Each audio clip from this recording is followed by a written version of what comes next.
মাফিয়াকে মুক্তির জন্য একটা ইনসিডেন্ট কিছুদিন আগে ঘটেছিল। ইনসিডেন্টটা আপনার বেশ 2-3 দিন আগে ঘটেছিল, আপনারা জানেন। সম্ভবত 16 তারিখে ঘটেছিল। তার পরিপ্রেক্ষিতে 3টি মামলা ফলতাতে মোট হয়েছে এবং এই মামলাগুলিতে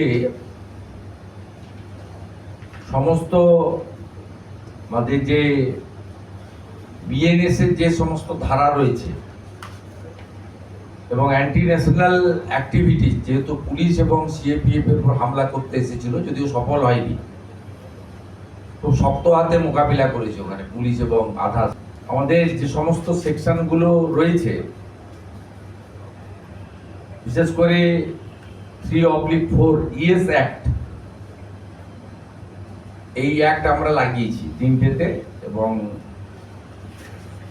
এদেরকে দৃষ্টান্তমূলক শাস্তি শুধু নয়, এদের প্রপার্টি অ্যাটাচমেন্ট করে সরকার ক্ষতিপূরণ আদায়। টোটাল 25 জন গ্রেপ্তার হয়েছে, তার মধ্যে 12 জন পিসিতে আছে, 13 জন জেসিতে আছে।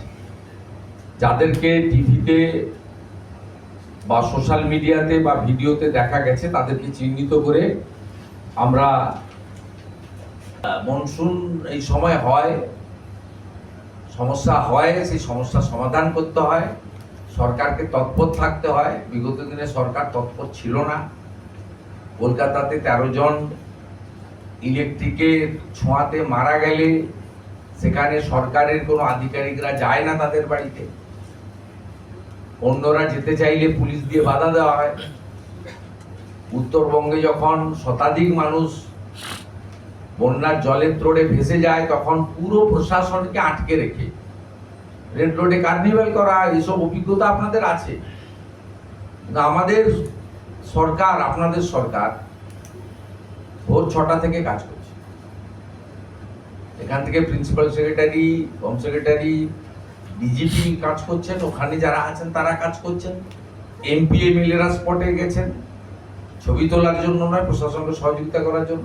দ্রুত পিডাব্লিউডি মেটেরিয়াল প্রকিওর করেছি যাতে কাজ শুরু করে দেওয়া যায় এবং দ্রুত আপনাদের সামনে এসে কি কি ঘটেছে, কি ব্যবস্থা নেওয়া হয়েছে এটাও বলেছি এবং উপর থেকে না করে নিচে এসে প্রেস করেছি যাতে 5টা প্রশ্ন করতে পারেন, উত্তর দিতে পারেন।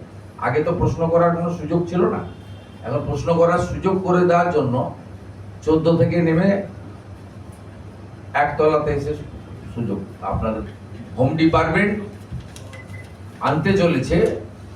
পশ্চিমবঙ্গ বিধানসভার এই বাজেট অধিবেশনে আরো কড়া আইন আনতে চলেছে, যে আইনের ফলে এখানে এই ধরনের কাজ করতে 4 বার ভাববে।